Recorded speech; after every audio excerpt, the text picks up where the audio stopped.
Hello and welcome to the second Recovery Month event of today.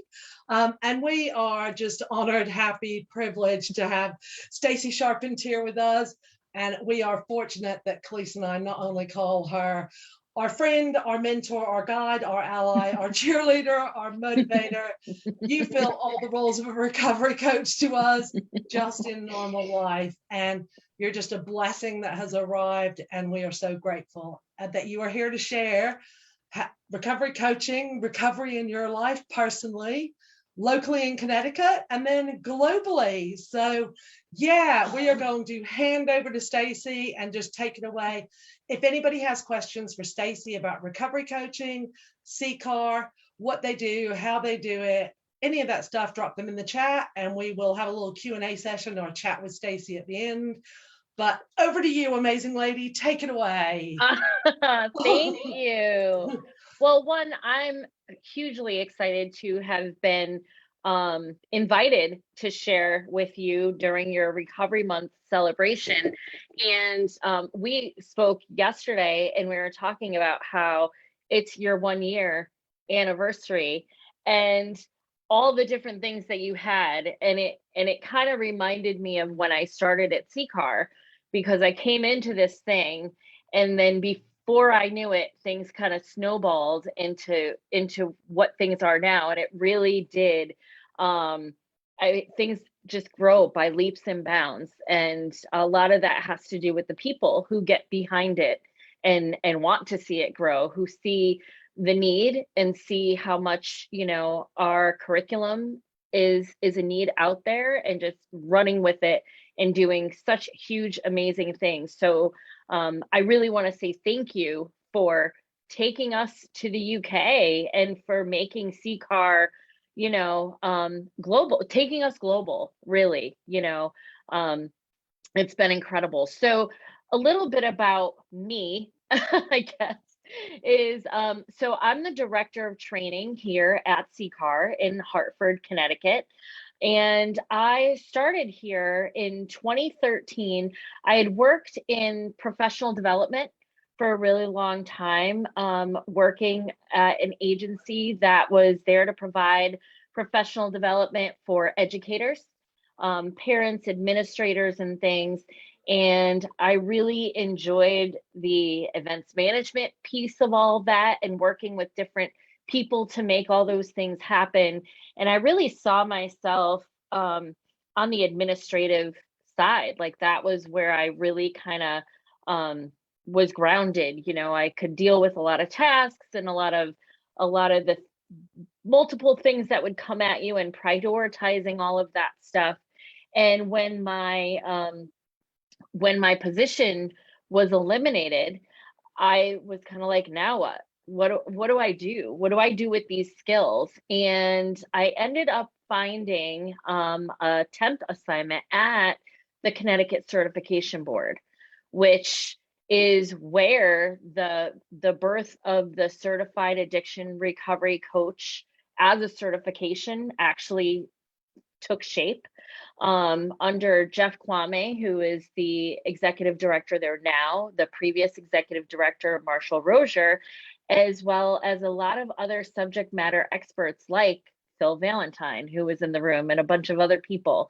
And so we had gotten connected, and we worked on a conference for CCAR, and it was in 2012, and it was the first Recovery Community Centers conference. So we got all of the Recovery Community Centers from all of New England together and wanted them to just have an opportunity to share with each other what best practices, what they were doing in their centers, what we were doing in ours. We brought volunteers, CCAR brought volunteers, and the CCB really took, or the Connecticut Certification Board took on the role of planning and logistics and whatnot. And so that was really my first experience with CCAR, how I got connected. And when that temporary assignment ended, Phil had reached out to me and he was like, so what are you doing? Right? What are you up to? And I was working part-time at our Bristol hospital the local hospital in my town. I was working inpatient and helping administrative, again, like checking patients in, assigning them rooms, doing, whatever. And, I said, this is really what I'm doing. I'm trying to find my next thing. And he said, well, we have a job and I'm going to kind of show you what the job description is, and you'd have to apply and do all those things. And I was like, okay. And when I read it, I was like, oh, wow, like this is, I could do this. And I really had a lot of exposure to what recovery coaching, or at least the possibilities of what recovery coaching could be, working in the CCB and hearing those conversations and what they were talking about. And I remember even back then, when they were building the Certified Addiction Recovery Coach credential, the CARC, the original CARC, they were talking about who would supervise it. And then it was like, well, what about, making a supervision credential? And it was like, well, what's the training that's needed? You can't make a certification if you don't have the training to support it. And even then, and looking at, building this CARC, building this thing with, 60 hours of training and things such as that, the only training that was really out there at the time was the RCA. And so I went through the interview process. I asked a lot of good questions, like, if I'm going to be running as the RCA coordinator, do I get to take the RCA? Like, I need to know what it is. I need to experience it. And, obviously I answered all the questions in the right way because I got the job. I started and I took the RCA for the first time in January 2013 when I started at CCAR. And now I came from an organization that trained adults. That was our job. We did professional development. I worked in that agency for the better part of 15 years. And when I took the RCA, sitting in that room thinking like, oh my goodness, I'm here. What am I doing? Like, everybody's sharing, like, as they go around the room and do the introduction for the Recovery Coach Academy, like, what's your recovery status? And I was like, I'm not a person in recovery. Why am I, like, oh my goodness, I work here. That's why I'm here. Like, I work for CCAR and this is what I'm doing. And even just that first day of getting trained, I was like, this is like no professional development experience I've ever had before. Like, this is totally different. Everybody who was there. So as somebody who worked with people who were kind of forced to go to professional development, everybody in this room wanted to be there, was like engaged, eager, wanting to know more, wanting to know how to better themselves. And I'm a huge believer in lifelong learning. I'm constantly reading. I'm an avid reader. I take classes all the time. I'm pursuing a degree in public health as we speak. So, I mean, I've always been that kind of person. And so to see people who are really hanging on every word that Phil and Art were sharing as the two facilitators, I was like, this is incredible. And when I started, I was really handling all of the training. So we had people that were trained as trainers, training in other states. We would maybe have like 10 trainings a month. CCAR did, I think we had about 3 or 4 a year. We were maybe running 100 trainings a year outside of CCAR. And I was the person who, double checked and made sure people ordered their manuals and they got their manuals on time, and took all the evals in and handed out. I think back then we were handwriting certificates. So here's all your certificates and all of that. And as things started to grow, I started to see like some of the things that we had put in place at CCAR weren't going to work for us long term. Handwriting certificates wasn't going to fly with a certification board. Getting a handwritten certificate. Well, who wrote this? Who signed it? All of those things. And having very familiar knowledge of CEUs and how important that is, and working at the CCB and knowing all of the auditing and everything else, it was kind of like we had to start thinking about automating some of these systems and keeping a database of who are the people that are taking the RCA. People would call me and say, I can't find my certificate, and I had no record. I had no idea like where.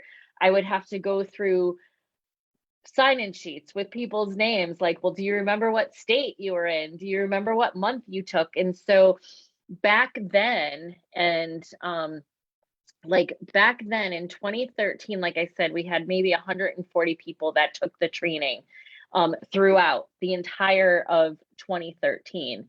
And in 2019, we had 1,300, trainings held. So it's like, when you think about how that grew and all of that, and just, you can't use pen and paper sign-in sheets anymore to try to track people. So we've had to really like go in and think about, like, how do we build this? How do we grow this? What are those pieces? And Phil really trusted me to kind of figure out some of that stuff. And what I knew from, looking at, how to track CEUs for people and how to deal with databases and what those things would look like. Evaluations, we were using paper evaluations, and they would come in and I would have to like manually tabulate like what those looked like, because our trainers were expecting a report of how good they did. And I was like, once we started getting into running, even 250 trainings a year, that's a lot of manual labor that is just, there's systems out there. So we developed an evaluation and Survey Monkey. I mean, there's just many things that we did to try to automate it as best as we could. And I think some of the biggest challenges for us were getting people to make those changes with us, because everybody was very used to, well, I want to do the handwritten certificate. I want to give a graduation ceremony and walk away with something. And I'm like, no, you can't do that. I need to actually like give you a certified certificate with my name on it, and sign off on it. And so we've had like, it wasn't just us internally having to go through these changes, but our cadre of trainers and all of the participants had to kind of go through all of these iterations of things that we've been going through. So when we started, as I said, we had the RCA. That was the only training that we were running. It was the 30-hour curriculum. People were essentially banking on that 30-hour certificate as getting them a job in recovery coaching. That was all people were requiring. Certification was very much, even here in Connecticut and other states I know started to pick up, but it was still very new. And there weren't a lot of other trainings to support what they wanted people to have, the training requirements that were out there. And so slowly but surely, we started to think about other curriculums. And ethics was the second curriculum that we started with.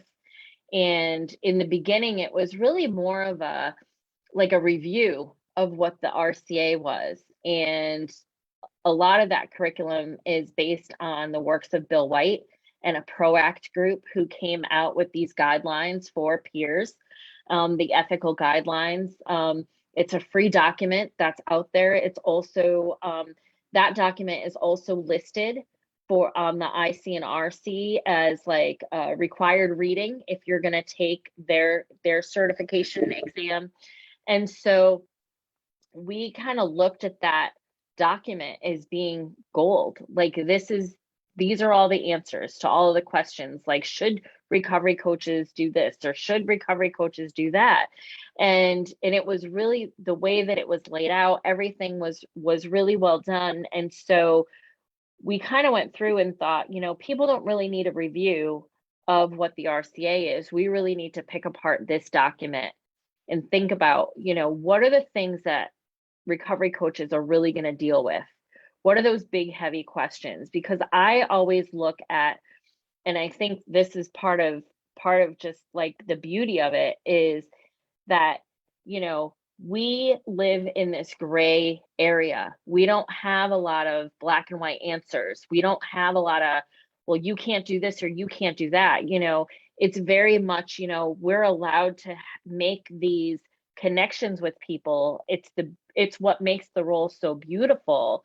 And so how do we do that in a way that doesn't cause harm, that doesn't that doesn't harm that person, or doesn't start, taking away from supporting them to be successful in whatever those things are, and really wrestling with some of those questions. And so we revamped the ethics curriculum to really dive deep and spend a lot of time trying to figure out questions, the right questions, and then the right answers. Because, and one thing I will say, and this is something Phil Valentine, who I know is also on your list to speak this month, he never wants us to make a policy that's going to prevent us from helping people. And so if you start saying no, recovery coaches can't do this, or no, recovery coaches can't do that, then you're starting to paint people into a box. And we have to kind of rely on the training. We have to rely on supervision. We have to rely on the person themselves to think about some of these things and make the best right answer, the best foot forward. What can we do in this situation? And give them the ability to depend on other recovery coaches. If you've gone to any of our CCAR blog posts, you'll see we write about a lot of this stuff, because nothing is black and white in this field. Certain things, obviously, don't steal, don't do that, those kinds of things. But as far as the level of a friendship that you have with somebody, that's got to be case by case, and what I love about the ethics curriculum is we talk about that and we explore that. What does it mean to be a friend to somebody? If you're walking in to somebody who is sitting in a hospital bed, whose life has just been turned upside down, and you come in with your clipboard and you come in with, all of this stuff, and this is what I'm going to do for you, then you're no different than any other person that's already been in and out of that room. But if you pull up a chair and you sit and you say, how you feeling? How you doing? Can I get you anything? Do you want something to drink? Are you, it's how you would greet anybody that has been through a traumatic experience. It's not, okay, what are we going to do next? And I think one of the things that has stuck with me the entire time is Art Woodard, who was one of our master trainers, who has passed away a year ago. He always said, don't attach yourself to the outcome. And when you're not worried about numbers, getting somebody into detox, getting that person into a specific treatment or whatever, you really go in and you're left. And what I love what Phil says is to be curious, is to go in and just ask questions and find out, what happened? How did you get here?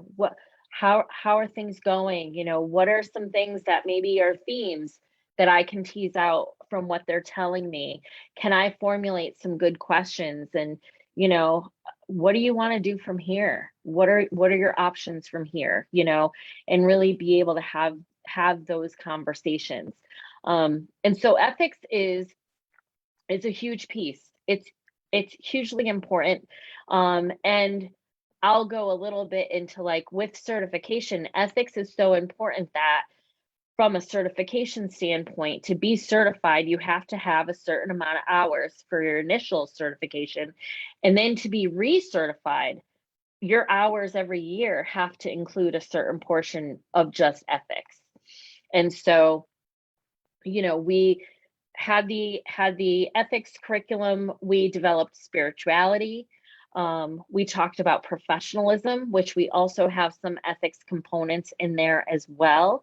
The emergency department recovery coaching curriculum, and coach vision, which is the supervision piece.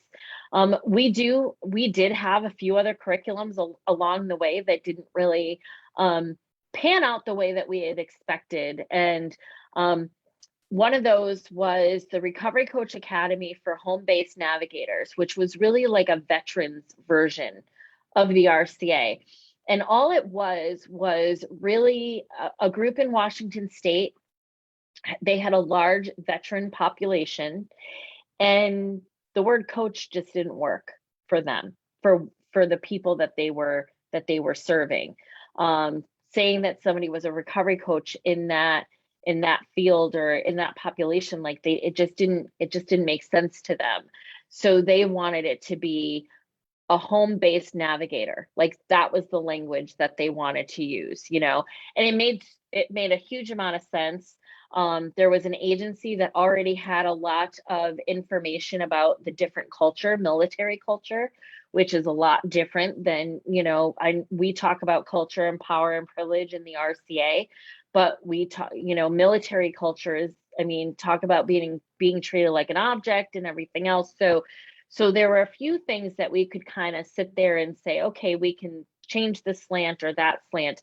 But ultimately, it was the RCA. Just it was exactly the same training. And the same thing with the young adult RCA. We had a young adult RCA for a while, which I think I'm going to pull that back again, only because it just seems like people want something geared towards young adults. Like they just don't feel that the RCA fits, even though, again, it's a retooling with just different words and different phrases.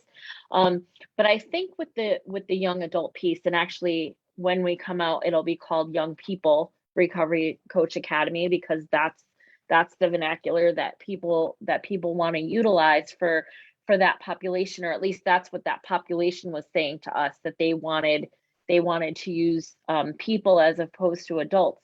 But I think what we wanted to do this time was to go in and say, this is really for young people coaching other young people. This isn't a curriculum that is going to show you how to talk to young people, which is what we were getting. So we had a lot of people who were coming to the training thinking like, oh, I'm going to learn how to coach young adults if I go to this training. And that was never what it was intended. It was intended to be for young people to learn how to recovery coach other young people, to empower them to do those things. When we envisioned it working in universities and high schools and things such as that. And, that wasn't the population that was coming, because the population that was coming were, like I said, people, middle-aged people my age and over, who wanted to know, how do I talk to these people? And, I don't know if I have teenage kids at home, and there are some things that I don't still even know, and I'm immersed in it, but I try real hard, but that's what that curriculum was supposed to be. And the same thing with another curriculum that we have is Recovery Coaching Basics. Started as Recovery Basics for families, and it was a week-long program. The only real different thing was that we talked about addiction, knowing that people who were in the room maybe weren't people who were who had their own lived experience with addiction or had personal addiction issues. And so, that was the only thing that really made it any different from the RCA. And so we found that the people that were coming wanted to know how to fix my family member. And if we knew how to do that, forget it, and we don't. The only thing that we know how to do really well is coach and help somebody support somebody else by coaching, and to us, that's, treating that person as a resource, asking good questions, discovering and managing our own stuff, and actively listening. So we weren't giving anybody any, like, the questions you would ask your family member. And so we found that the curriculum just wasn't meeting what people were expecting from it. So we decided to kind of change it a little bit and really call it what it is, which is recovery coaching basics. So, which to me also then puts it into a whole other category, because now you have people who want to know about recovery coaching but don't want to take the 30-hour training because it's a lot of time to invest. But you have maybe supervisors who are being told, hey, guess what? Now you're supervising recovery coaches. And it gives them an understanding of what that role is, what they're being trained to do. Phil calls it the tip of the iceberg training, because we basically go in and give everybody like a quick 15 minutes of each of the kind of skill sets that recovery coaches rely on in a day. So somebody doesn't have to invest the time. And but what happens though is that people go and then they're like, I need to take the whole thing. So it's a great introduction, but that's really what it should have been. Is not a promise of answers of how we're going to fix, why somebody is, struggling or not. I don't think any of us know answers to any of those questions. And so we can do the best that we can with coaching. So that's kind of an overview of our curriculum, and a little bit about how we've grown is just as certifications started to take hold, as this profession started to be looked at as being a key component that was missing.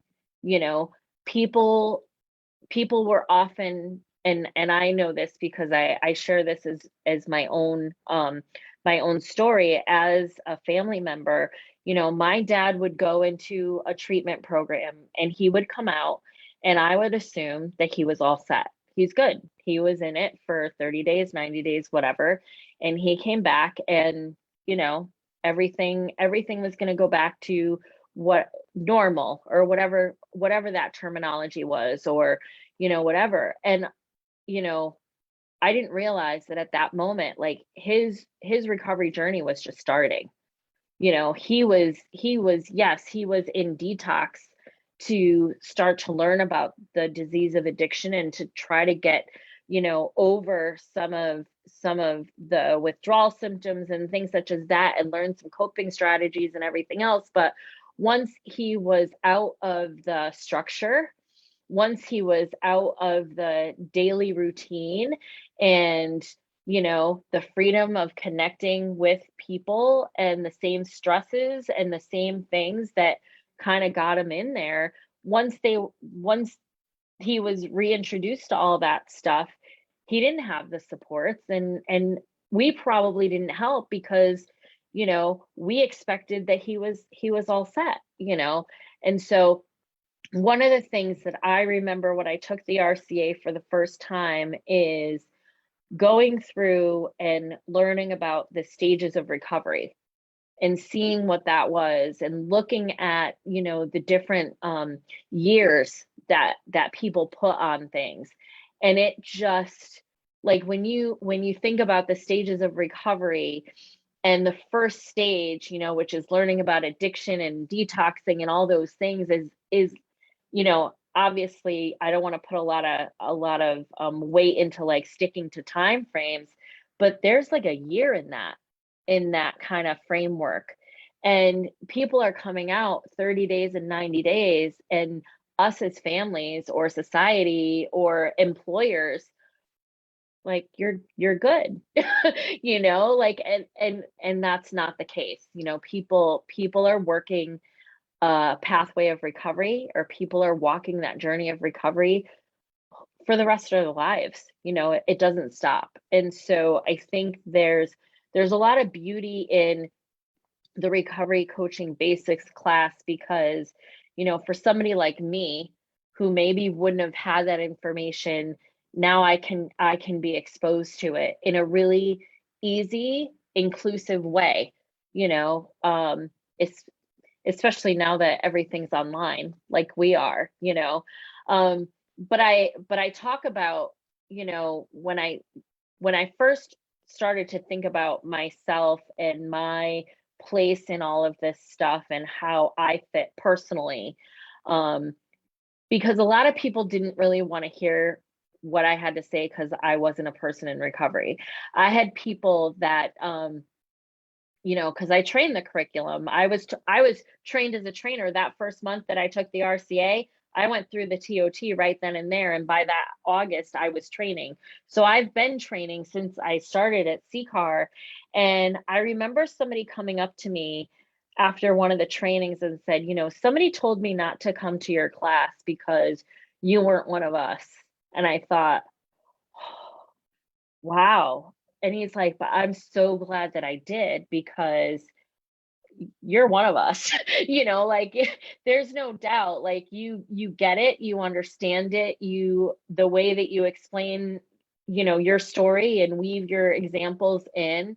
And he's like, I'm gonna go back and I'm gonna tell that person, you know, that they're wrong about you. And then I thought, wow, like I am, like I had to think about it, like, am I the right person for this role? Because I'm not a person in recovery. Am I the person that should be the director of training and who's developing these curriculums and the one that's giving this message? Because I don't have, you know, this personal connection, until Phil was like, hello, yeah, you do. Just start telling people your story. And so that's where it's like, as much as we've grown, as much as we've touched so many people, and I sit there and I think about the impact that, you know, that I've had on this work. And, you know, I met somebody in a training a couple of weeks ago who was like, oh my gosh, you're the person who signed my certificate of attendance. You know, I can't believe I'm meeting you. And I think about that, but you know, I really had a moment where I was like, am I the person that should be doing this? And so it was in those moments that I started to think about, like, I really have to start talking about my recovery journey and my story and the relationship that I had and didn't have with my dad because of his addiction and what that looked like, and really start to be a little more, dare I say, vulnerable about some of those things. And so as big as we were getting and everything, like it got very personal for me for a little bit of time because I didn't know if I was the best person to be doing this. And so really kind of looking back and seeing, you know, even at that first RCA and going through some of that stuff, like I was just here because I work at CCAR. I would have never said that my father was an addict because I still wasn't sharing that. That wasn't something I told anybody. I didn't grow up thinking that, you know, everybody has these same issues in their family. I grew up where you don't talk about it. People didn't come to my house for sleepovers. I didn't have birthday parties. I didn't have, you know, I didn't get to do Girl Scouts. I didn't get to do a lot of the things that, you know, other kids were doing because of the issues that we had in my family, you know. And, you know, my mom was working all the time because my father didn't work, you know, couldn't work.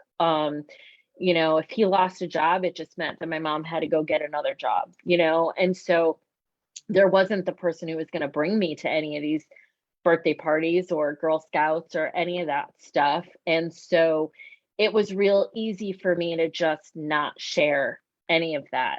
And so it took me a long time to get to a point where I realized that, you know, it's okay for me to share it. It's okay. Like that's what gives me a place at this table. That's what helps me understand, you know, what other families and what other people are going through. You know, I talked about, like, with my dad, so my dad and I were estranged for a number of years because of his addiction.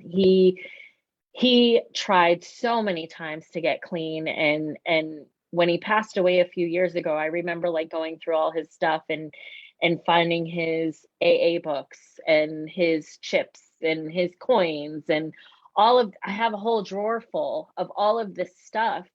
And, you know, and I know my dad didn't believe in God. He didn't believe in any of those things. And I thought, you know, like now I sit there, I'm like, God, if he was just offered another pathway, like maybe maybe something different would have struck hold instead of, you know, going to treatment and told, here's your list of meetings. This is what you go to, you know, and because I know my dad didn't believe in any of that stuff. He just didn't, you know, and he ended up when my parents got divorced. Well, and I'll share a little bit of this. So I always felt like growing up, my childhood was a little bit like one of those after school specials that people used to watch, you know, because when my mom decided that it was time to leave my dad, it was after a really big fight, and my dad was completely strung out and seeing a lot of crazy things. How, you know, he had sent her out, and he kind of said something like he didn't know if we would all be alive when she came back. Like he really just it was kind of like the last straw for her. And so she quietly got another apartment, slowly but surely started to furnish the apartment, started to move out certain things. And on a Friday, he left and went to work, and we moved, and never told my dad that we were moving, never told anything. And so when he got home, like all hell broke loose. But yeah, but like we were out. We were out, we were safe. He didn't know where we were.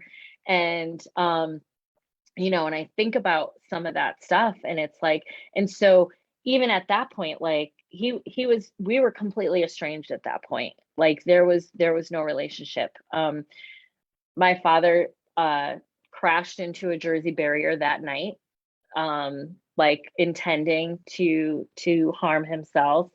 Was put again into treatment. You know, we got reconnected again and tried to, you know, do the whole like divorced dad thing and weekend stuff, and he was just never okay enough for us to see him. And so, you know, I look back at those things, and those were things you didn't talk to other people about ever, you know. And but those are the things that, you know, I'm pushed in this position to know. You need to talk about those things, you need to share that story with people. People need to know what you went through.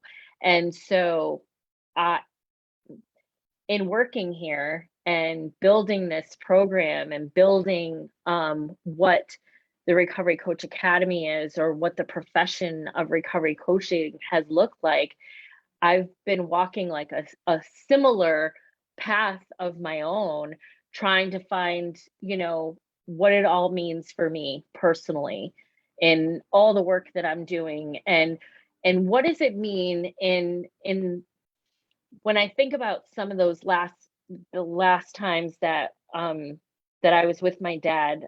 He ended up getting clean. He ended up, you know, hitting rock bottom. He was living in a shelter at the VA because my father was a Vietnam vet. And that's when, that last time when he was there was when I had started working here. And so we had started to kind of connect, because he was clean. He was clean and sober. He was working his program. He was on Suboxone for his heroin addiction. I remember him driving to meet me at the CCAR office, which is on Main Street in Hartford, or Wethersfield Ave, but it's an extension of Main Street in the capital city. And I remember him pulling up and being like, "Oh yeah, I used to score my stuff over there." And I was like, Dad, we're, you know, like you're, you know. And so, but he was wildly, like just the irony and all that I was working at an addiction agency, and that he didn't ever see himself as not an addict, you know, and here you are doing this work and whatnot. But I would be able to go and see him, and I would, you know, we would visit. And then he ended up getting cancer. And it wasn't until those moments and being with him, getting those cancer treatments and seeing how staff responded to him, that I realized how bad the stigma can affect people. You know, my dad was a very happy-go-lucky guy. He was a ray of sunshine, you know, always joking, always being that person to make that connection. Hey, how you doing? How's it going? Would talk to anybody about anything, you know, and he would end up, you know, like he would end up and being there. And I remember one time I brought him and we had to go into the emergency services because they didn't know if his heart was strong enough to do the chemo. And so we were over there, and as soon as people started to like do his intake and find out, you know, what are you on? How are things going? And then they would look at his files. And then as soon as they got to like Suboxone, or as soon as they got to, you know, all of those things, like the conversation would change like on a dime. And I was like, this guy is dying.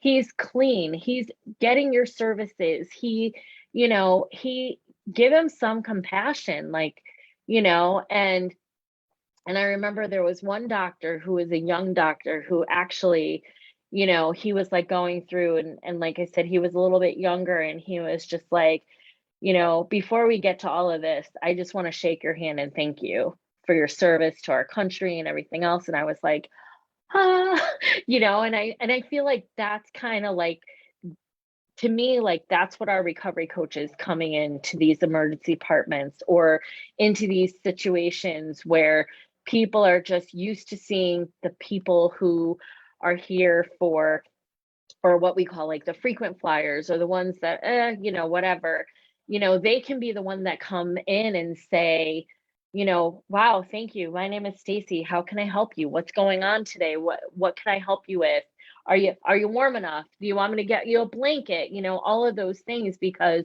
the difference that interaction with that doctor and my father, it changed everything for me. Because it's like you can have somebody who, even though they're in that system, can just be that ray of light for somebody else.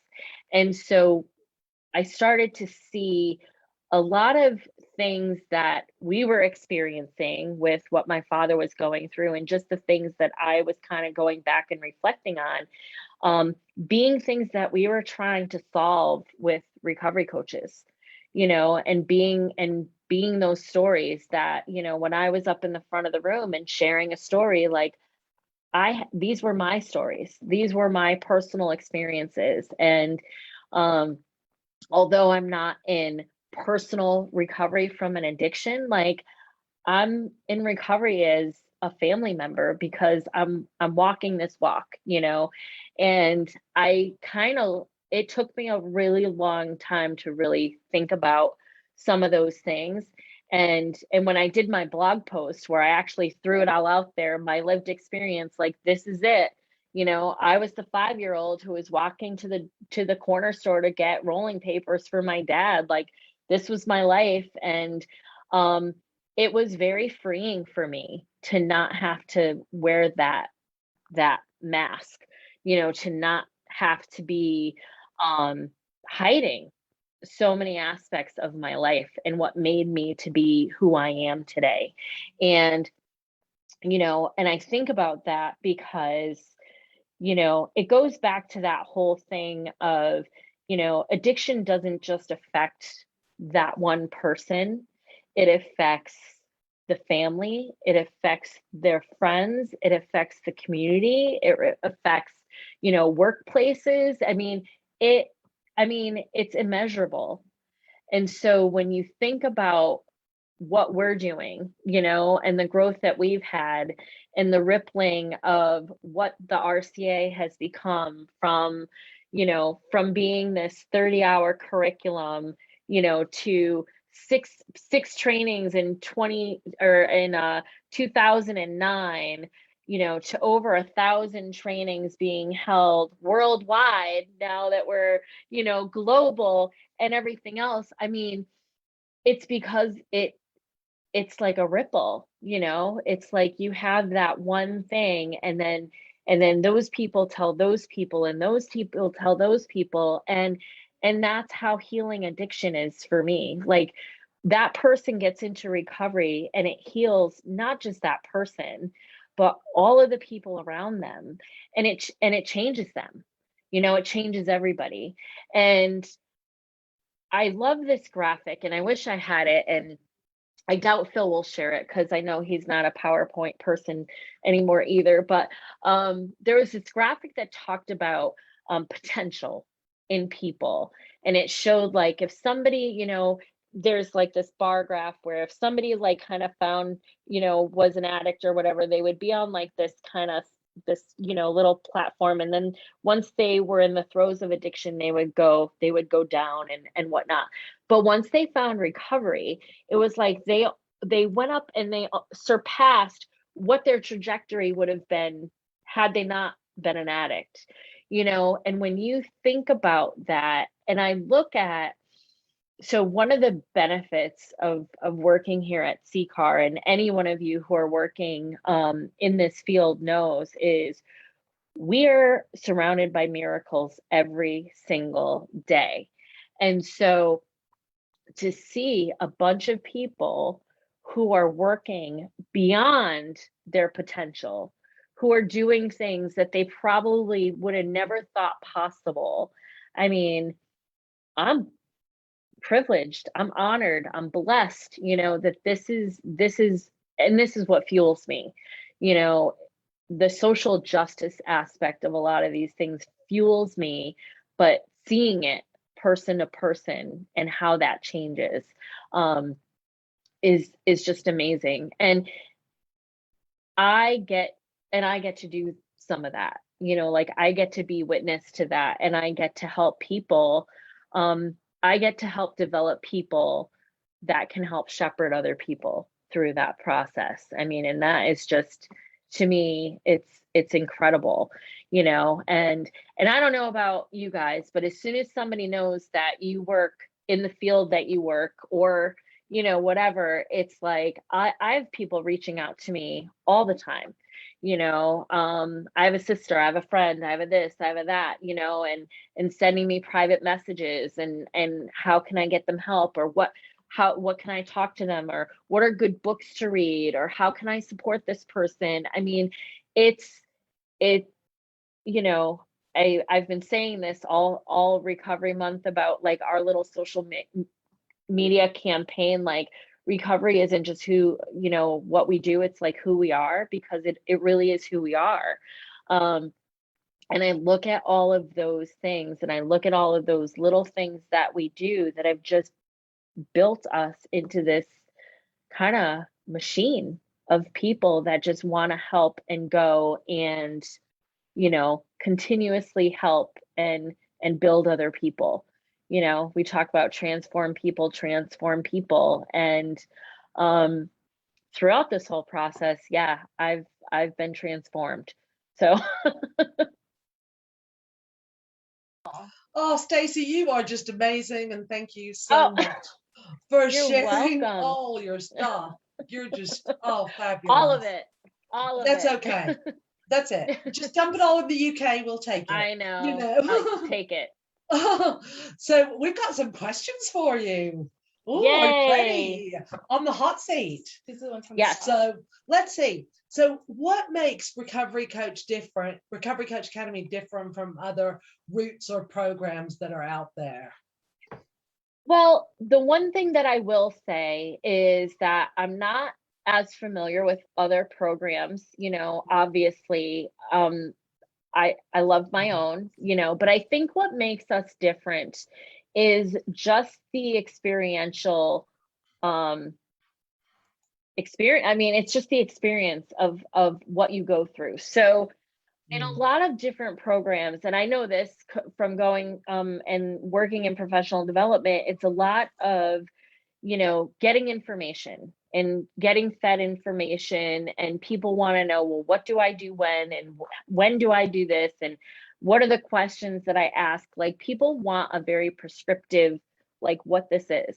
And that's not what recovery coaching is, right? There is no, choice C. It could be all the choices all of the time, and it just depends. And you really have to rely on your own intuition and what you know to asking good questions and managing your stuff and just trying to tease out, pieces of information from what somebody is telling you.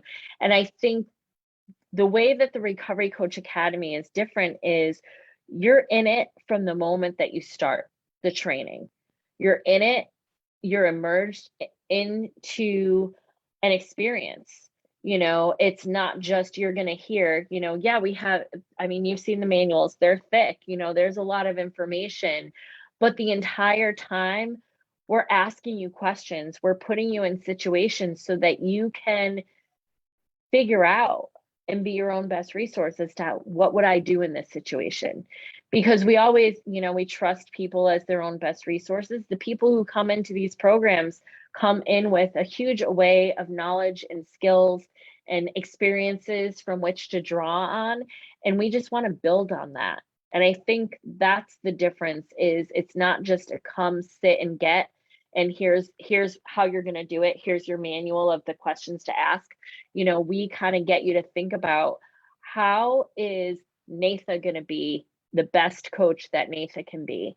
How can Stacey be the best coach that Stacey can be? Because nobody is ever going to coach like me, and I think that's what makes it different. That's really interesting because I think the motto in our house for the past month has been learning to love the gray.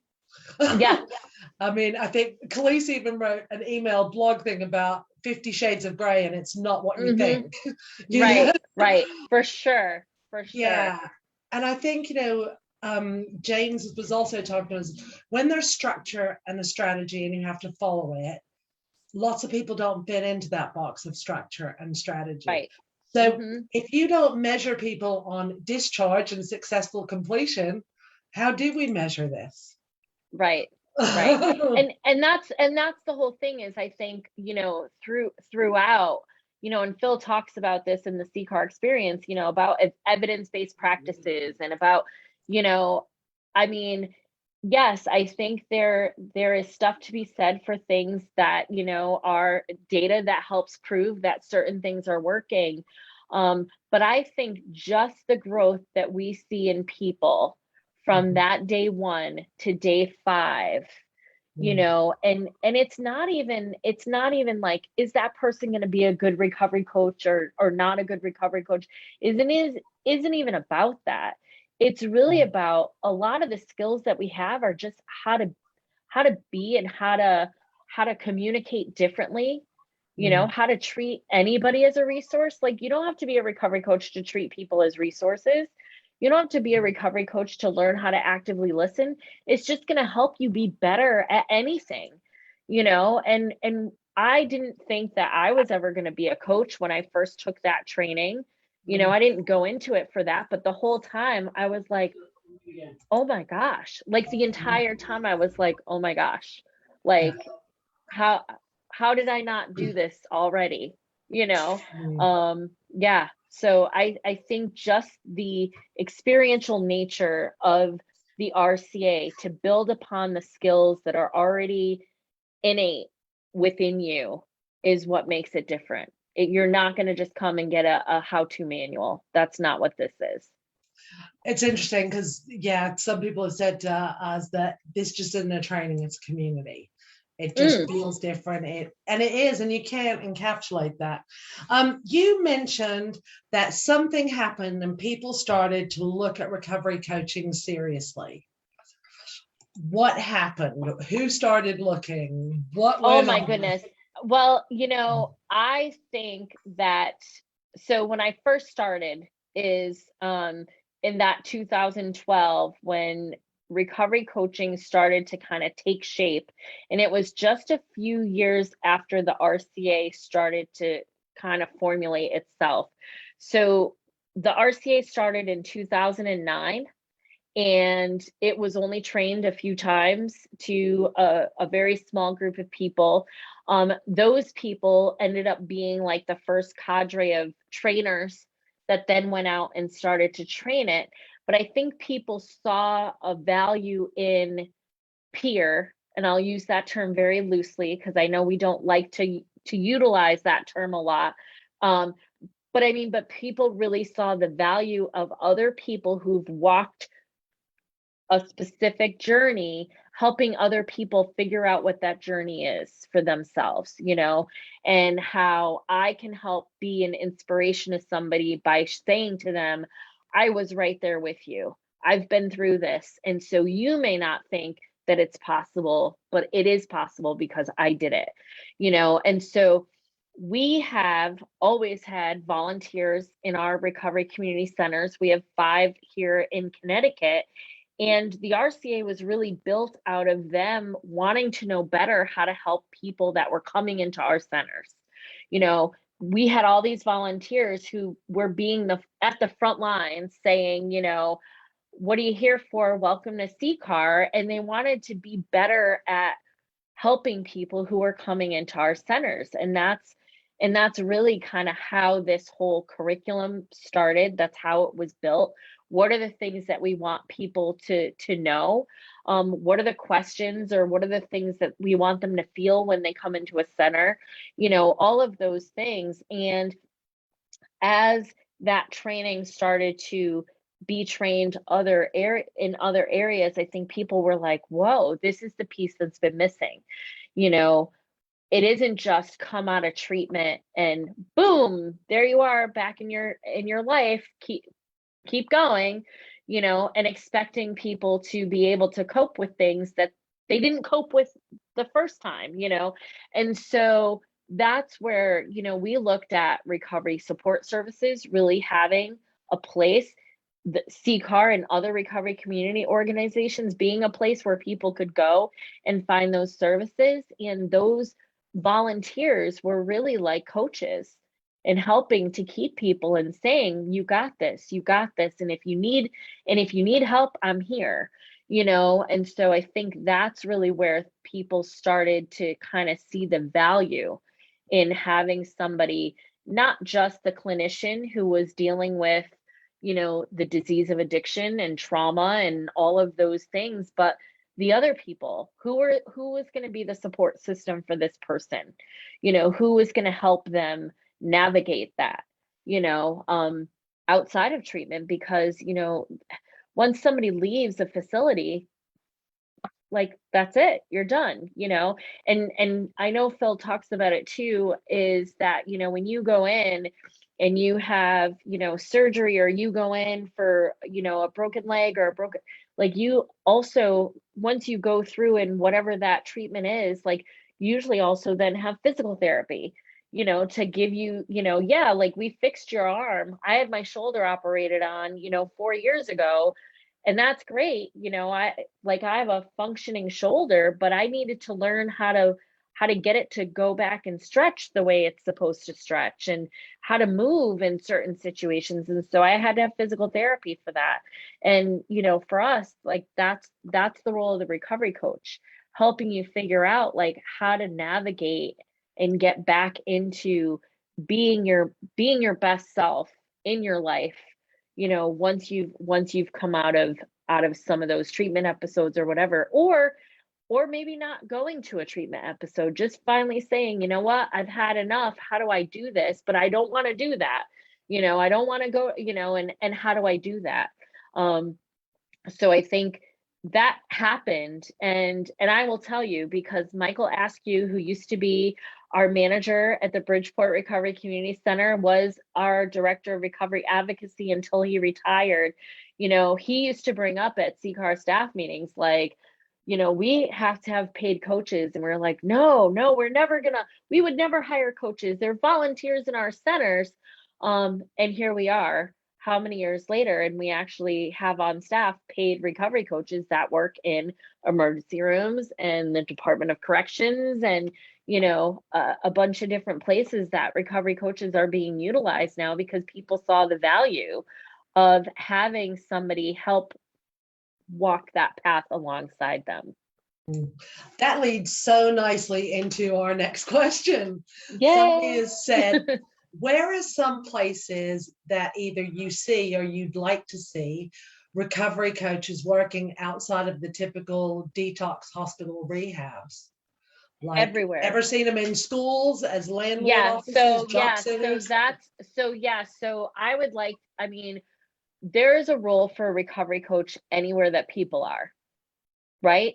We have seen, that if you have somebody that is able to ask some good questions, that is able to help support somebody. I mean, I've had people approach me as I was getting ready to set up an RCA. I was in a hotel, like getting ready for a training, and I had somebody kind of walk over and say, this is what's going on at home with my kid, and I don't know what to do and whatnot. I mean, schools, anywhere where people are, any large organizations. I mean, we have EAPs for people, and those are wonderful and well and good if, but having somebody right there, having somebody that could maybe be there to have that conversation. I mean, it should be everywhere. I remember, so I was in Washington State. Washington State has a big problem gambling program, and I've gone out there a few times to help train and things, and they were like, we should have recovery coaches at casinos, because that's where people are struggling, or that's when somebody might hit their rock bottom and do something drastic because they just lost, their money to pay their mortgage or whatever. And so there really isn't a place where I don't think they would have value. I mean, put them at schools. I mean, really anywhere. Yeah, that's so true. I think I can think of probably 100 places just off the top Yeah, of my head yeah, that for where sure. it just, I mean, we both have a bit of a hospitality background.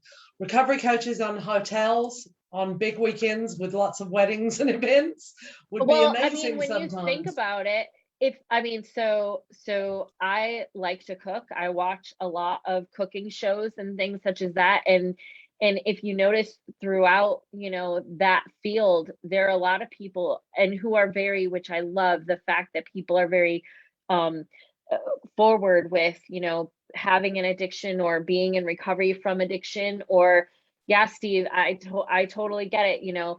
There are a lot of people who work in that field that have struggled with addiction and are now in recovery and things such as that. So when you think about where would they be of use, anywhere where people are, is yeah. Yeah, really interesting. How do you suggest people look at this field to move it from volunteering to actually being paid for credible lived experience? So this is a really hard question because, I get a lot of questions about like, well, how do you guys bill? How do you guys bill for services? I don't understand. How many sessions do you have? The problem is that I think we're trying to fit this role into a clinical model, and it's not a clinical role. And so I understand that there are some instances where people are very much set on, if insurance doesn't pay for this, we don't have the money to pay for this. And there's got to be a way to figure out where to find money. There's got to be value in people not going in into treatment over and over and over again. There's got to be value in people working and staying at work and not calling out sick because they're dealing with other things. Like, I think we have to look at it differently and not think about, the medical model paying for this, because that's when you're going to get into, because then somebody will, well, how many times do you see the people that you see in the emergency room? Like, how many visits do they get?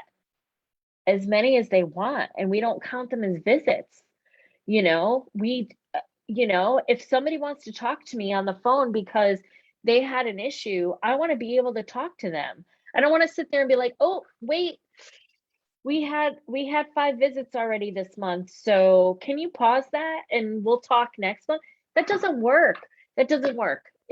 And I think one of the things that CCAR has always been really good at is modeling and doing what we think is possible and that other people can do. And, you know, if you can put yourself, and I know it's hard to do, put yourself in front of the right people, show the worth, show the value of not having to bill in 15-minute increments, you know, these conversations and things such as that.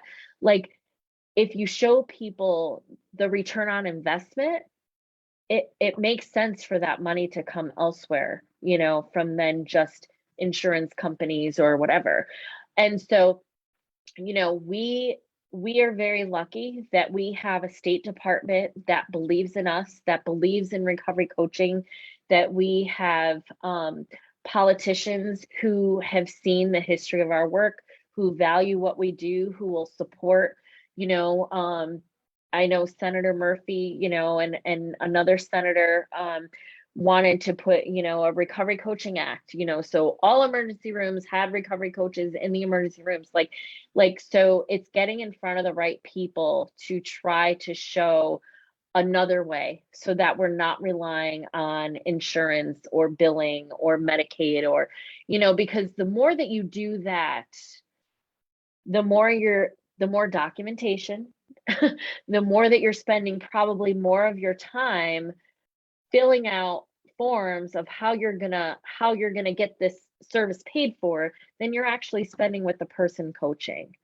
you know. So I would encourage that, help people see the value of what a coach can bring and the healing that goes in, to not just that person but the whole community that is affected. And I think that's where we need to stick to, you know, and stop trying to get trapped in a medical model. For some, we're not, you know, we're peers, we're recovery coaches, you know. Yeah, it's really interesting. Khalees and I have had several different experiences from variations of, you can't ask somebody to share their story because you might make them have a slip or a relapse. Yes. This won't work because it's American. You know, recovery is global. I think addiction is too, you know. But you said something about Phil trusted you to get on with designing the curriculum and all of that. And I think in recovery coaching, you know, I can remember saying, I want to take somebody to a doctor's office, and they said, you can't. You know, so how does trust play out at CCAR with recovery coaches? Because I've heard Phil often say to me, Phil said to me so many times, trust until there is a reason not to trust first. Right. So we do that a lot here. You know, we have to, if we bring somebody in, obviously we want to onboard them and give them as much as support as we have possible. Make sure lines of communication are completely open. Really have an opportunity for somebody to be able to go to their colleagues and other coaches to get input in things, you know. So one of the blog posts, like, no coach is an island. Like, if something feels like you need input, seek it, you know. So, but we have to trust people to do what they innately feel is the next best right thing to do, you know, or we haven't done our job in our hiring practices, or we haven't done our job in orientation or training or whatever it is, you know. And so I think for some of it, yes, trust always, you know, you want to trust your people to be able to work a little bit autonomously, but you also want to be there to support them, you know. And as a supervisor, you have to be the one to ask the questions of, you know, talk to me about how that went for you. What were some things? Like, let me figure things out, because sometimes we don't know what we don't know, right? And so it isn't, sometimes we don't even see all the different perspectives of which to come at something. And so when you have another lens or another set of eyes or somebody else's experience kind of come in and help make a decision with you, you get the benefit of two people, and then three people, and then four people, you know. And so I think, you know, for us, we want our team of coaches to rely on each other, to rely on themselves, to get good supervision. We want to provide that support and supervision. But we gotta hope that we've built somebody, as good enough to do the next best right thing, and to come to us when they're not sure what that is. Yeah, somebody put in the chat a question for me, but it was about how do I think the new social care bill in the UK could affect recovery coaching? I'm really not sure because I haven't done all the reading on it yet. But we had a recent government recommendation after 2 years of a project to research. Dame Carol Black wrote a review of the state of drug services in England, and one of her recommendations was to look to the states for recovery coaching. So it's been really interesting. Yeah. I think with our poor NHS, yes, is overrun, and we've experienced a lot of things, COVID, that's affected the worldwide. But yeah, things need to look a bit differently, I think, and I'm not sure how that will take shape. I just know that we're willing to play a little tiny piece and a part in that and do our bit. And that's all we can do. I was just going to say, and that's where you stay involved in the process and try to wear that advocate hat wherever you can, and advocate for what you know to be right and true. And usually when you do those things, and like I know we talk about the feel right, when you do those things right, good things will follow. Yeah, absolutely. You mentioned a document that you used to write your curriculum by William White. What was that, so we can drop it in the chat? Oh, sure. So it is the Pro Act in William White. It's the ethical guidelines. I think if you do we'll Google it. Ethical guidelines for peer-based support, I don't know, it's got one of those hugely long titles, but as soon as you start writing ethical guidelines, William White, you'll probably find it. And it is located in the back of the ethics manual. So if you've already taken ethics, you have it, we include it. But yeah, a lot of the conversation and the exercises, we tried to use a lot of the parameters that they set forth in that document. So let's see, we've got a question that says, can someone who has zero experience with substances or behaviors get involved in these courses? Yes, always. So I will tell you, so one of my big things is that we at CCAR, the only, yes, there you go. So the only thing that we require you to do at CCAR is to just tell us who you are and your email and register for the course. I mean, we don't ask any questions. We don't feel that this is something that should be just for people who are in personal recovery or people who are in personal recovery for a certain amount of time. Like, we don't put any prerequisites on any of our training. Addiction in some way, shape, or form has touched more people than we're probably even aware of. And so I think one of the biggest ways to eliminate stigma is to allow other people in to what this looks like. People only have their view on it until they start realizing that, oh my goodness, you're in recovery. I would have never known that about you. Or, oh my, you know what I mean? And so I think that, if we have to keep putting things as us versus them, that's where stigma and assumptions. And I mean, if you're passionate enough and you just want to see people live a life that's, clear of the throes of addiction or whatever, like, yes, why not? Why would we not want to receive help from somebody who wants to help? And so that's one of those things with us that, we at CCAR, on our job applications or on our list of questions and things, where our job descriptions, when we put out there, obviously, if you have an experience with addiction or recovery, but that's not even something that legally you can ask. It's a medical condition. If somebody has an addiction, it's classified as a disease. So you shouldn't even be asking somebody, oh, are you in recovery from an addiction? Because I mean, I wouldn't just walk up to people and say, so are you a diabetic? Are you a smoker? Are you a this? There are things that you cannot ask. And so, from a legal standpoint, as far as I'm concerned, anybody should be, and we're discriminating against people if we're asking those questions. From a bigger advocacy standpoint, the more people that we have working to help people, the better.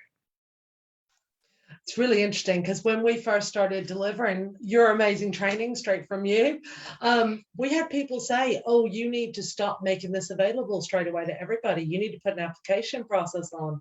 And I was like, no, we have signed an agreement and this is the way we do it. And everybody should. But it was an interesting conversation that almost immediately within the first few months, it was that barrier. How can we stop? People were saying, how do you stop letting everybody into this? Right. I was like, that's not the mentality we're going to have around this. Right. So for sure. Yeah. So somebody's asked, what's next on the list of things for your training and teaching? So you touched on you're going to have the young people, Yeah, so the young people, so I retooled that a little bit. So the young people curriculum, one of the beauties of it is that it was meant to be some online and some in person. And right now, due to COVID, a lot of us are doing everything online, and so, I mean, I had to kind of look at that curriculum and see like, okay, how do I take certain aspects and make it online self-paced, and then other aspects that would be online facilitator led, which is really what it'll look like, unless somebody is in a location where they're safe to do in-person training. But I really look at, again, at when people ask us to do, we've had people request curriculum for tons of different populations. Can you do one for gambling? Can you do one for this? Can you do one for pregnant women? Can you do one for the veterans? Can you do one for, I mean, I will be honest, the reason why those don't have legs or don't really get a lot of traction is because the RCA is set up in a way that it can be used for anybody. The RCA is really set up so those skills can be used towards any population. It's really your toolbox as a coach of the resources that you provide that would then change. Instead of looking at different pathways to help somebody who might be in an addiction, so I'm going to look at different recovery pathways. I might be looking at different pathways that are more family focused, or I'm going to look at different pathways for, young mothers, or I'm going to look, but really I'm going to do the same things. I'm going to treat the person as a resource.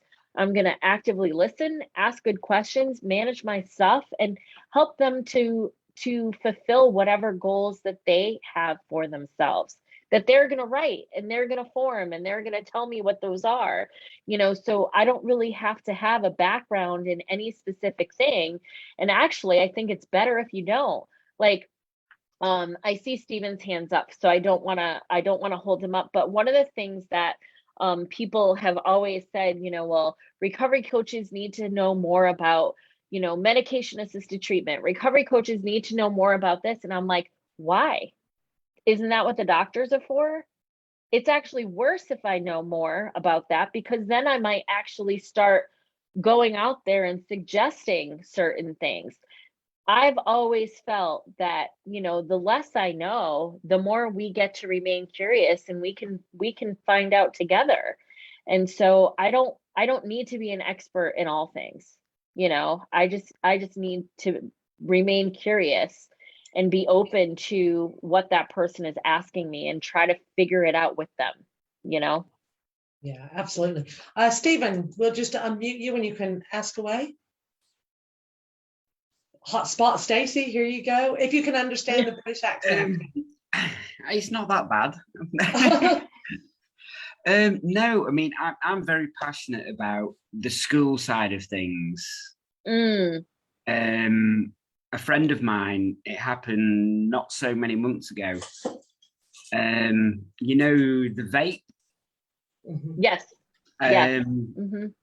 One of the kids had a vape that happened to be, you might not be aware of, there's something in the UK at the moment called Spice. Oh, yes. And it was mixed in with the vape, and one of the kids had to be resuscitated in front of the whole class. And it's, I think, you know, education and pushing that forward, maybe not necessarily a young age, but especially in sort of, you know, mid-high school sort of age, awareness, and not saying don't go out and don't do nothing and don't enjoy your life, but just be mindful. And I think there should just be that little bit more awareness within the education system, you know, even how to use things like naloxone, just in case. Yes.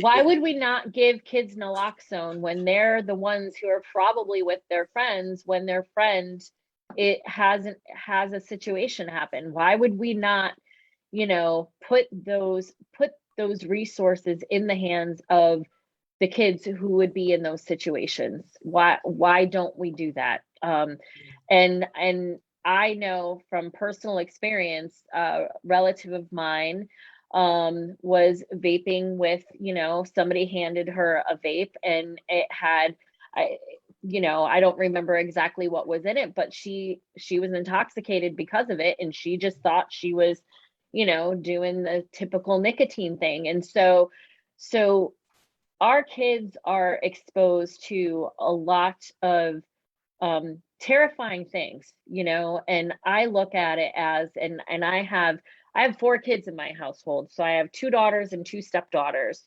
who are all college and high school age. And it's terrifying to know that one dose of something, one dose could be detrimental. You know, this isn't like when I was growing up and everybody was doing, you know what I mean? Like, it's not that way anymore. It's dangerous.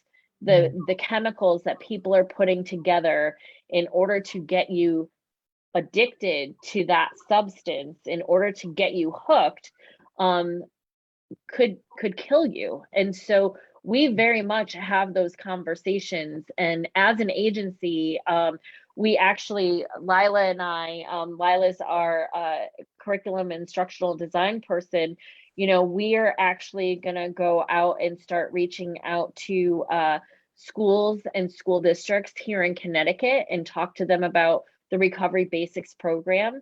And just, you know, you as educators, you probably see what's going on with these kids more than their families or friends maybe do. You may notice that somebody isn't performing the way that they used to perform. You might be sensing something. And so these are just some skill sets that you might be able to have, you know, to just engage in a conversation, to ask a question or whatnot. And so, and this is why I said, you know, I don't see why recovery coaches can't be everywhere, because, you know, people are everywhere. And I agree with you, Stephen, like there's you know, it's sad how quickly one misstep could turn things into a very tragic situation. And we have the resources, we have those things in place. I just don't know why they're not in all of the places, you know?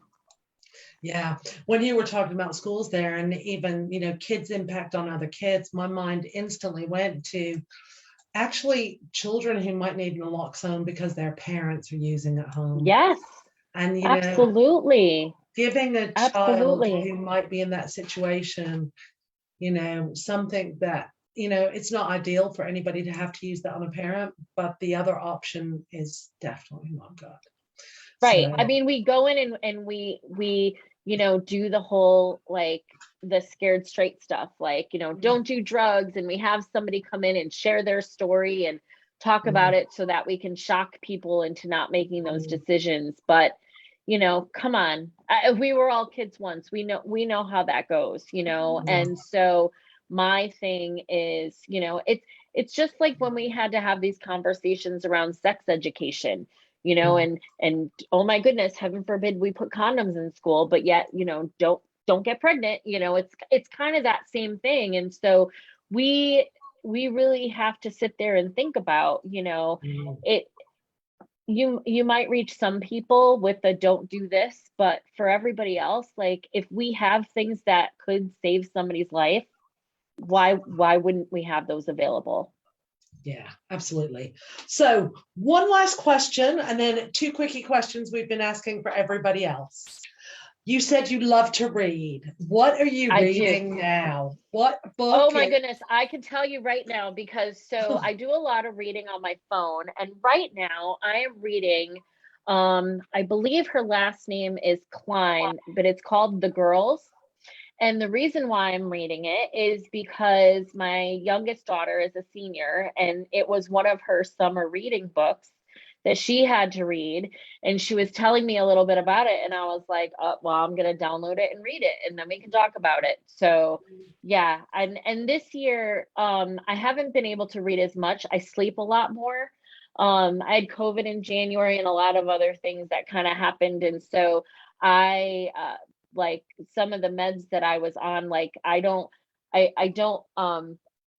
stay awake long enough to read sometimes. So I'm not reading as much, but I typically in a year will read better than 25 books. So this year I'm probably half, I'll get to half, but that's okay.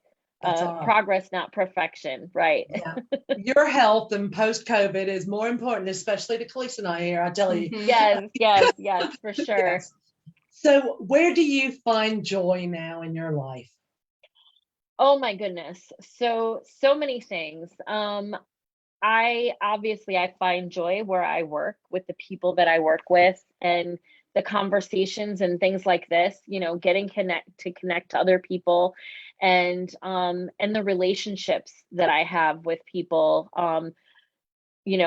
I have a very small, close-knit group of people that I rely on, that I have as my support system, and I treasure those friendships. And even if it's been months since we've talked because of COVID or this, that, the other thing, like, I know that there are people that I can just pick right back up into, and things will be back to where they are. I'm best friends with somebody that I've known since kindergarten.